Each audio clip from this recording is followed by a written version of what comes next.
And now, please welcome to the stage breakout author Whitney Scharer. Bit by bit, putting it together. Piece by piece, working on the vision night and day. Working takes time and perseverance. With the tales of long. Hi. It is such a pleasure to be here, looking out at this really big crowd.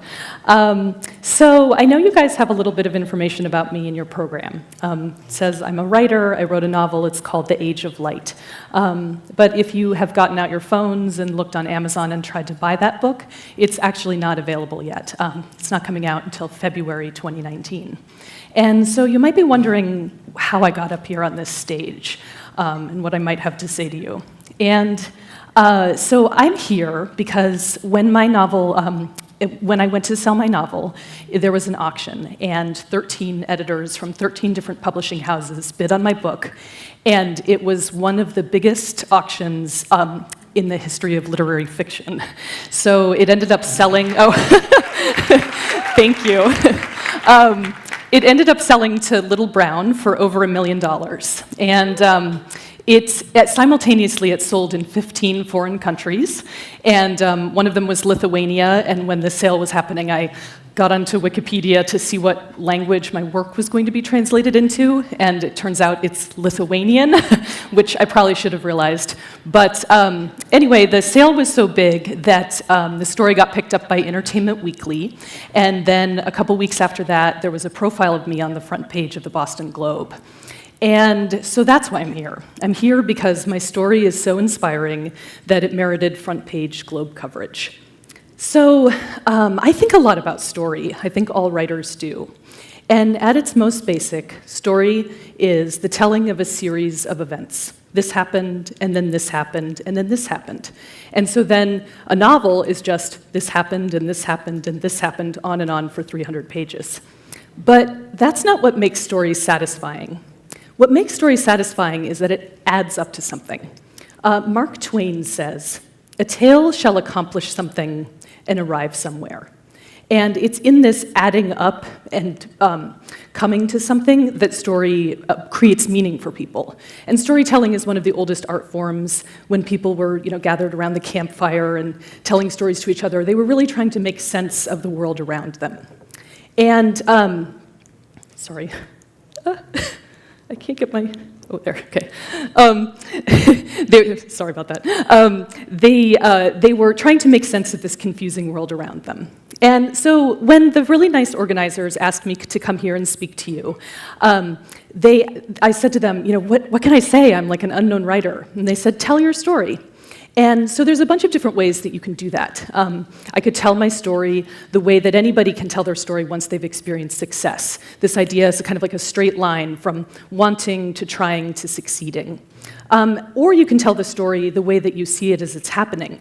And that was the way that it was when I was writing my novel. The sort of the how do you do it? Why are you doing it? How does it feel? And I'm going to tell you the story that way too. So, I have always wanted to be a writer. I was that weird kid sitting out at recess writing poems. When I was in high school, my creative writing teacher said that I was the most talented writer he'd ever seen. I chose my college because of the creative writing faculty. After college, I went and I got my MFA in creative writing out in Seattle. And then I moved back to Boston, and I got a job at Grub Street, which is a creative writing center. I worked there for 10 years, and I met like hundreds of other writers, and some of them are still my dearest friends. I can't get my screen to work, so I'm just going to hold this instead. So as you can tell, I've said the word writing like a dozen times in the last 30 seconds. So obviously there's a theme to my life. And for the longest time, I wrote short stories. But then in 2011, I came across an idea that I thought really might make a good novel.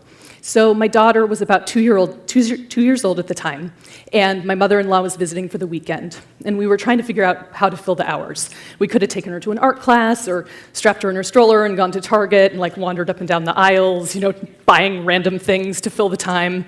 But instead, we decided to go to an art exhibit at the Peabody Essex Museum up in Salem.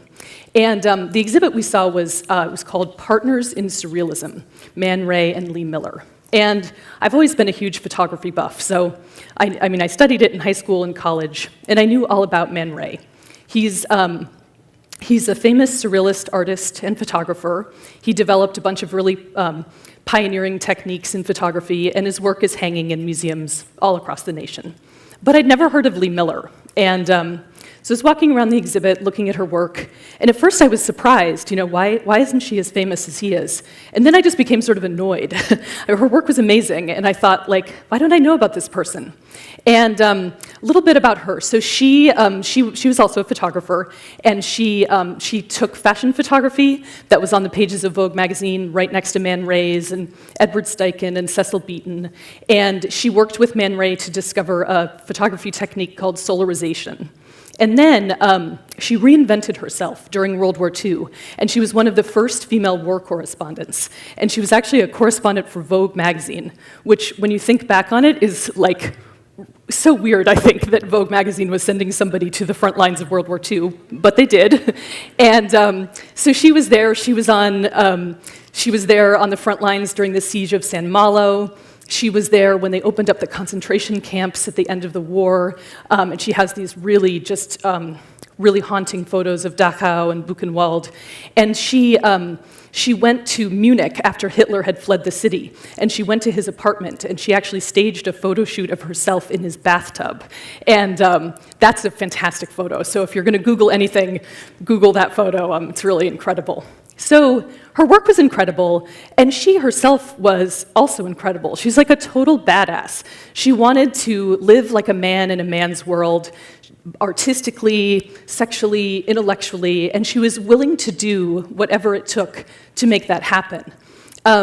When I was writing my book, there's a quote that she said later in her life. She said, "I'd rather take a picture than be one."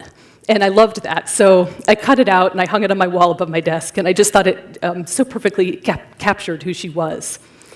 So I came to her story at this museum, and I was just like, this seems like it could be a novel. So I bought a biography of her when I left, and then I spent 2 years reading and researching her life, Man Ray, surrealism, the 20s in Paris, all these different things, and just trying to decide how this story could be told. And as I started thinking about it, I came to it with this love of photography, also like a lifelong interest in fashion, and as a lifelong reader of historical fiction. And in many ways, her story sort of started to feel like it was tailor-made for me to tell, because it embodied so many of these things I was really curious about. But at no point when I was thinking about it or writing it was I thinking it was going to be a bestseller. And I think if I had thought that, it would have just totally shut me down.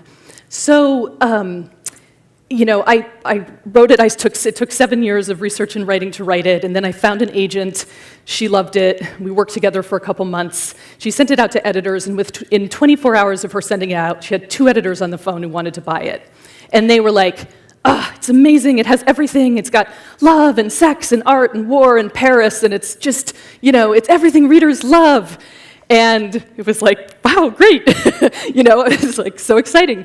And so, I think, and so it sold, and I think you tell the story that way, and it's this amazing story. It's like, I was always a writer, I wrote this book, it sold for lots of money, bam, success. As Donald Trump would say, I was like a really smart person and like a very stable genius. My Trump impression is so bad, but but I think that when your life is actually happening, it doesn't feel like this neat line from trying to succeeding. It feels so much more sort of random and slipshod, and for me it was so much more filled with worry and self-doubt. And in many ways, I think the creative process itself and my life had these sort of parallels in the sense of like not really knowing what I was doing as I was doing it. So I'm going to tell that story as well. And that's also the story of how do you write a novel? How do you spend all this time doing something where you just have really no clue what the outcome is going to be? There's a quote by Donald Barthelme, and he says, "The writer is the person who, embarking upon her task, does not know what to do." And that was me when I was starting my book. I knew I wanted to write this story. I knew it was interesting, but I didn't know how to do it. And so that was part of why I spent 2 years just reading and researching, because I just really didn't know how to start it. But I had joined a writing group, and I had a deadline, and I'm a girl who loves a deadline. So I went to Diesel Cafe in Somerville, and I sat down and decided to write the first chapter to hand in to them. And all I knew at that point was I wanted the novel to start later in Lee's life. After the war, she was an alcoholic. She had PTSD from what she'd seen. She was very depressed, and she ended up actually taking all of her photos and negatives and packing them up into a box and putting them in the attic, and she never spoke about her art. And I wanted to start it there, and then I wanted to kind of rewind and then tell the story chronologically from how she began to how she got there. And so I handed in the first chapter to my writing group, and then I started to write these other scenes, sort of in a haphazard fashion. Just anything that interested me, I would write. So I wrote a scene where Lee and Man Ray kiss for the first time. I wrote a scene of the first time he took a photograph of her. I wrote that scene where she was in Hitler's bathtub, and that came out sort of effortlessly as this piece of flash fiction almost, and was really interesting. And so as I was writing them, these scenes kind of started to accrue into a little pile of pages. And as I was doing it, I was really just fitting it around the rest of my life. I wasn't making any changes in my life to accommodate my writing. And I was working still at Grub Street at that time, working actually more than a full-time job. I was the development and communications director there, and I really liked my job. It was great and really satisfying. But I think that part of what I was doing was I was actually using my job as a way not to write, and I was telling myself that if I was too busy at work, then it was okay that I didn't have time to work on my writing.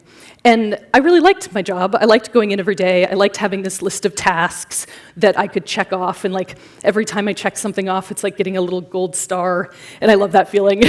And when you're writing, there just are not very many gold stars, especially if you're an unpublished novelist. No one cares if you write your novel. No one cares. And it was scary. It was really scary to think about writing and to think about kind of owning that identity as a writer. And even though I had been doing it my whole life, I just wasn't able to tell myself that I was a writer. So instead, I was just kind of funneling all of that effort into my job. But even while I was doing that, and I was happy and successful and all those things, I just did always have this feeling that there was something that was missing. And so I started to think about ways that maybe I could spend a little more time writing. And right around that time, I got accepted to a writing residency at the Virginia Center for Creative Arts. And for the non-writers in the room, a residency is a place that it's for writers and artists, and you go there anywhere from 2 weeks to 2 months, and the whole point is to just do your work. They make all your meals, they give you a studio and a bedroom, which they come in and clean for you, and you don't even have to talk to anybody. They actually say in the notes, they're like, if you just want to sit in your studio and work the whole time, that's totally fine. And that either sounds like hell, depending on who you are, or paradise. And for me, it sounded a little scary, but also really exciting. And I got there, and I met all these really interesting people, and they were, making films and writing poems and doing all these things and really living this life and owning their life as an artist in a way that I, for whatever reason, had never felt comfortable doing. And so I was so inspired by them, and I went to my studio for the first time, and I sat down, and it was very quiet, and there was no internet, which seemed good, but also bad. and I thought to myself, oh my God, what if I can't do this? What if I've created this space where I have time to write, and what if I don't write anything? And more than that, I had abandoned my child. I had saddled my husband with extra childcare. I had dumped extra tasks on all my coworkers. And what if I spent 2 weeks and came home and didn't write anything? And that fear was paralyzing. It felt a little paralyzing. But then there was this other fear, or really more it was shame, this feeling of shame of oh my God, I'm going to go home and I'm going to have to tell everybody, haha, I didn't write anything, I totally suck. And I didn't want to do that at all. So I used that feeling of incipient shame to motivate myself. And I wrote. I wrote 115 pages in 2 weeks, and I liked what I'd written. And when I came home, I felt like, oh, this is something, this is like this. It's not a book yet, but it's got something there. It's kind of like one of those avocado pits that a kindergartner puts on the windowsill. Like for the longest time, it's just a pit with little toothpicks stuck in it over a glass of water. And then one day there's like a little root and a little leaf. And you think like, I mean, it's not an avocado tree, but it could be. And that was kind of how I felt about my book. So at that point, I started to make some real changes in my life to accommodate my writing. I quit my job, and I launched my own graphic design business. And that was great because it just gave me a lot more time and flexibility to work on my writing. And I started to do it. I started to write. I wrote all these different. I wrote all these scenes. I started to create a structure. I finished my draft, and then I revised it, and I revised it, and I revised it, and I revised it, et cetera, et cetera. And it occurred to me that this feeling that I'd always had of like the life of a writer, and like I wasn't a real writer, like that was what I was doing. I was a writer. I was living the life of the writer. And how you do that is you do it. You just put one word after the next, and you give yourself the time and space to enable yourself to do that. And so that's how you do it, and that brings us to the why. Now there's a couple reasons why somebody would write a novel. And I think like if you're not a novelist, you're always like, God, it's like so much work, it seems really hard, like you know what's gonna happen. And I think one of the reasons why I did it is comes back to this idea of story. So story is how everybody connects with the world. But I think when you're a writer, I think it means even more than that. And there's something so wonderful about writing something and having somebody read it and having them connect with your characters and understand what you're trying to say and thereby understand you. And that to me it's the way that I make sense of the world. Like if something's happening, I feel like I have to write about it in order to understand it. And there's no better feeling than having done that and having somebody say, like, I get it. And the better that your writing is, the more time you spend on it, the more chance you have of connecting with your reader.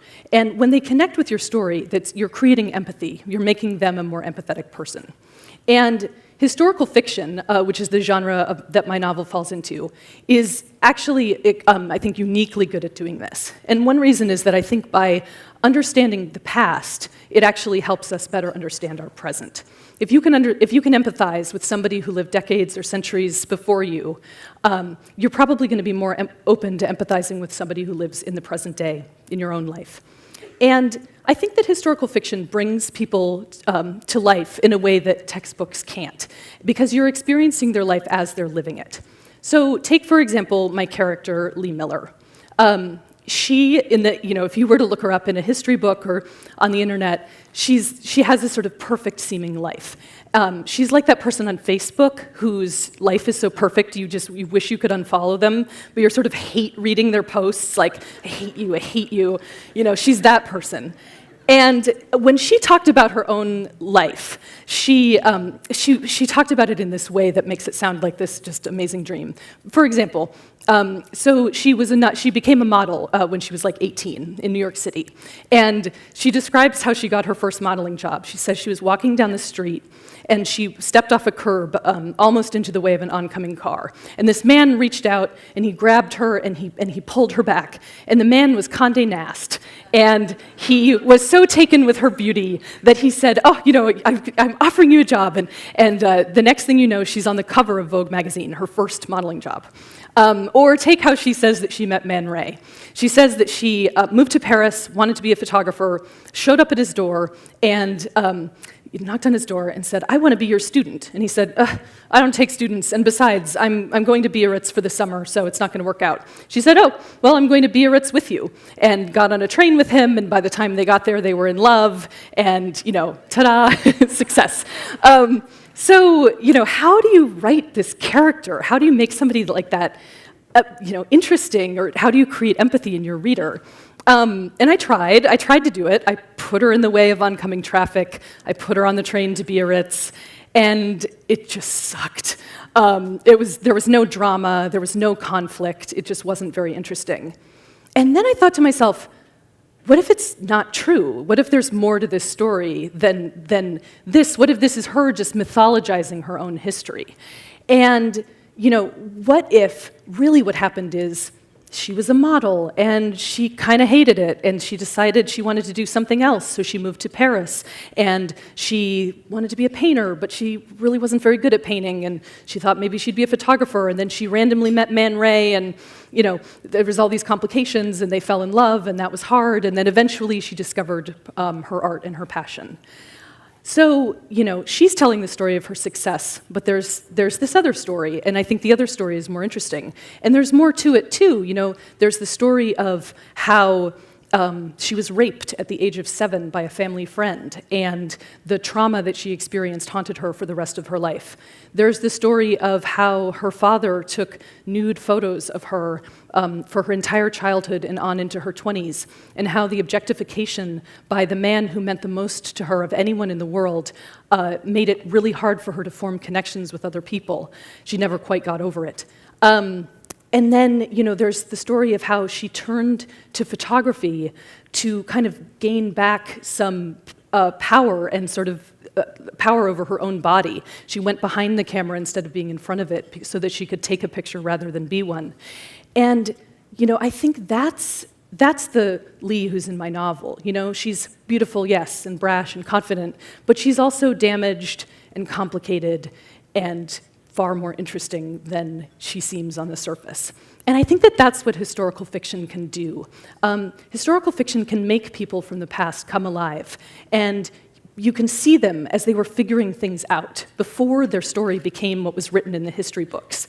And as you read about one person's life, you see that history is not this grand, sweeping, inevitable series of events as it's presented to us in books, but it's all these different people making these series of tiny choices, living their lives, groping in the dark, sort of filled with doubt and self-worry, or worry and self-doubt, I guess is what they're filled with.